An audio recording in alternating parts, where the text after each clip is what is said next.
சிங்கம், முயல், இந்த மாதிரி நிறைய விலங்குகள்லாம் வாழ்ந்து வந்துச்சான். அப்போது அந்த சிங்கம் நான் இந்த காட்டுல ராஜா அப்படின்னு பெருந்தன்மையோட நினைச்சிட்டு இருந்துச்சான். அப்போது அது அந்த குட்டிலாம் போடுறத ஃபுல்லா அதுவே சாப்பிட்டு அதுவே பெருகிக்கிட்டு இருந்துச்சான்.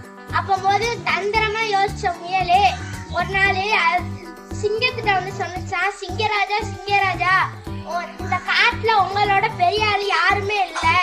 ஆனா ஒருத்தவன் வந்து நம்ம ஊர் கிணத்துல இருந்துட்டு நான் தான் இந்த கிணத்துல பெரிய ஆளு, சிங்கத்தெல்லாம் கூப்பிடுங்க, நான் அவனை அடிச்சிருவேன் அப்படின்னு சொல்லிச்சான்.